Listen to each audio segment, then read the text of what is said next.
Bonjour à tous, je vais vous présenter le livre Sur les chemins noirs de Sylvain Tesson. Donc, dans un premier temps, nous allons parler de l'auteur.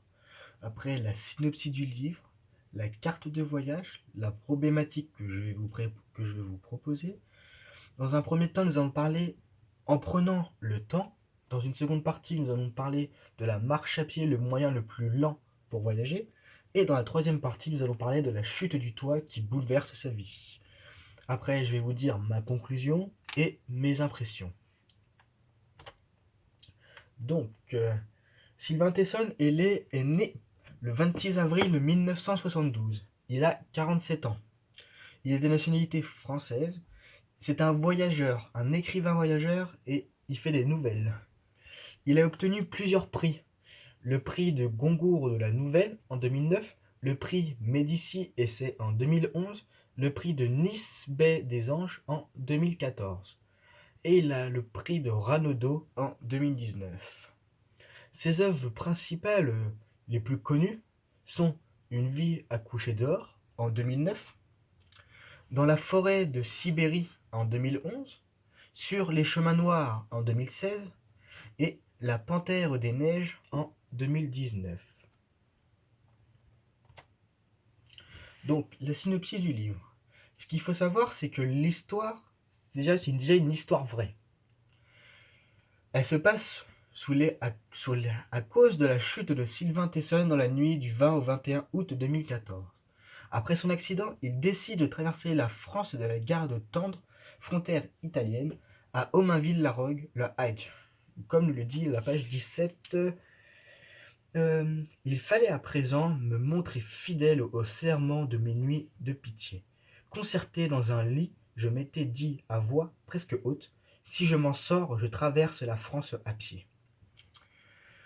Alors, son départ de la traversée, il débute le 24 août 2015 et on remarque que c'est environ un an après son accident. Après, alors, pour traverser la France, il n'utilise pas n'importe quel parcours, il veut parcourir la France grâce au chemin noir, c'est-à-dire c'est les zones en hyper ruralité. Donc c'est les zones où il y a moins de population. Il rencontre peu de personnes durant son aventure, comme c'est une zone qui est très peu peuplée. Après, alors, la carte de voyage. Donc, nous avons ici la carte de voyage du livre. Donc, on peut voir à peu près le trajet que va parcourir Sylvain Tesson en un mois ou deux.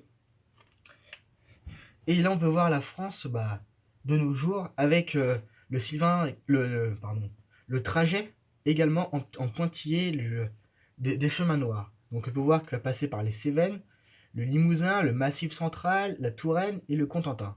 Bon, après les autres.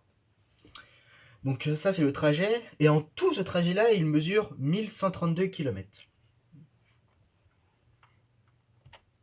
Donc la problématique que je vous propose, c'est comment l'auteur nous montre-t-il son rythme durant son aventure. Donc déjà, c'est en prenant le temps. Il décrit beaucoup de lieux. En détaillant, on a même l'impression que le temps s'arrête lors de sa description. Sur les talus, mes yeux abîmés prirent les vaches pour des pierres rondes roulées dessus les pentes. Les crêtes hérissées de pins noirs faisaient penser aux collines que j'avais vues à 20 ans.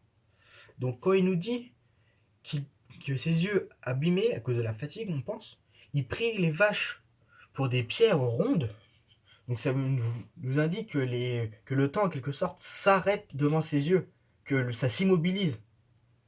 Comme sur les photos, il pense que ces vaches-là sont en fait des pierres qui s'arrêtent complètement pour lui.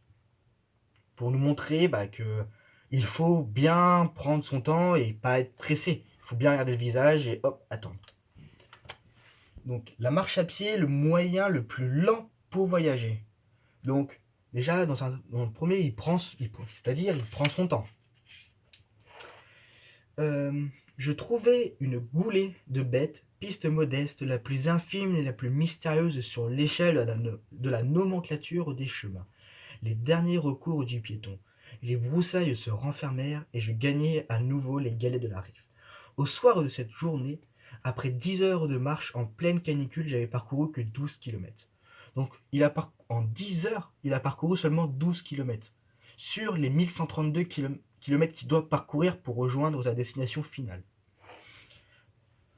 Après, il utilise des passages secrets, comme il dit, qui n'appartient à aucune carte géographique. Alors, des passages secrets, les chemins noirs dessinaient le souvenir de la France piétonne, le réseau d'un pays anciennement paysan. Il n'appartenait pas à cette géographie. Des sentiers de randonnée, voies balisées, plantés de panonceaux, où courait le sportif à l'élu local. Donc en nous disant qu'il prend les passages en quelque sorte secrets, les chemins noirs. C'est des passages où il y a très peu de population et qui ne sont même pas enregistrés sur les routes pour les randonnées, pour les randonneurs. Après, il nous dit, le TGV, à quoi sert-il de voyager aussi vite? Donc là, il nous dit, pourquoi le TGV menait-il à cette allure? À quoi servait-il de voyager si vite? L'absurdité de laisser filer à 300 à l'heure le paysage qu'il faudrait ensuite remonter à pied pendant des mois. Donc ça nous montre que pour lui, le TGV, de voyager aussi vite, ça sert à rien, car on n'a pas le temps d'apprécier ni de voir correctement le paysage.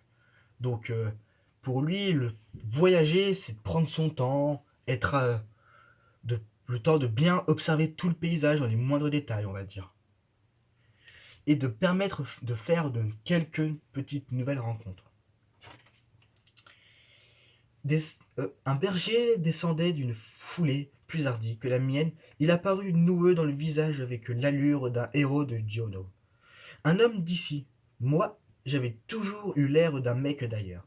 Salut, tu vas à la ville, dis-je? Non, dit-il. Il y a le troupeau là-haut, dis-je? Non. Tu descends te reposer? Non. Donc on peut voir que comme il le dit, j'allais devoir me débarrasser de cette habitude de citadin et de vouloir lier la conversation. Donc dès il va y avoir une personne, si c'est comme à la ville, il va vouloir aller lui parler, prendre des nouvelles, discuter, etc. Sauf que comme ces personnes sont isolées du monde, sont isolées de la ville, on va dire, et il refuse tout contact avec d'autres personnes. Comme pour lui, c'est un étranger, comme il doit avoir strictement personne dans ces chemins-là. Après, la chute du doigt qui bouleverse sa vie. Donc, on a appris qu'il est hospitalisé pendant plusieurs mois à cause d'un traumatisme crânien qui lui fait prendre conscience qu'il a failli perdre sa vie. Donc il décide de profiter par ses passions qui étaient de voyager, comme je l'ai décrit dans l'auteur avant. Donc après son accident, il voit la vie d'une autre façon. Il veut profiter de sa vie en faisant ce qu'il aime, à son rythme, c'est-à-dire sans être pressé de voyage. C'est pour cela qu'il utilise les chemins noirs. Lui, ce qu'il aime, c'est voyager, être tranquille, tout seul, et de prendre son temps. Donc de ne pas être pressé par le temps ou par les autres personnes. Le fait de prendre son temps, ça le rend calme, ça le soulage. Après, son accident, ça lui a bouleversé sa vie. Il nous l'a fait comprendre en décrivant son état. 4 mois plus tard, donc 4 mois après son accident, donc le 20 ou 21 août 2014, j'étais dehors, bancal, bancal, le corps en peine, avec le sang d'un autre dans les veines, le crâne enfoncé, le ventre paralysé, les poumons cicatrisés, la colonne cloutée de vis et le visage difforme. La vie allait moins swinguer, donc elle allait moins bouger, il allait faire moins de choses. Après, il nous dit une phrase qui est importante, c'est « J'avais pris 50 ans en 8 mètres ». Donc c'est après son accident, il dit elle me menait au désastre. J'avais pris 50 ans en 8 mètres. Donc ça nous dit bien que à cause de son accident, de son accident qui est bête, qui est tombé d'un toit, il a pris 50 ans en seulement 8 mètres. Donc c'est très rapide. Et il a pris des années en seulement quelques secondes à cause d'un accident. J'en conclus qu'il faut prendre la, qu'il faut prendre la, excusez-moi, qu'il faut profiter de sa vie et prendre le temps de voyager, mais sans être pressé. Il faut pas courir après le temps. Il faut le laisser, car un accident est toujours vite arrivé. Donc, il est très rapide que du jour au lendemain, hop, un accident arrive et que ça bouleverse complètement, que même on peut y perdre la vie. Donc mes impressions, c'est de c'est qu'il faut toujours prendre son temps, car un accident est vite arrivé, donc il faut profiter de sa vie lorsque l'on peut. Et un accident, la plupart du temps, est très souvent dramatique. Donc, et après, je préférerais lire un livre moins long, un livre, excusez-moi, plus long, mais avec plus d'action, qui ait plus de rythme dans le livre, qu'un livre qui soit monotone, qui ait pas trop d'action, mais qui soit court, un peu dans ce cas-là. Car il me fait penser ce livre un peu à un journal intime, car il part du... euh, son trajet débute le 24 août 2015 et il finit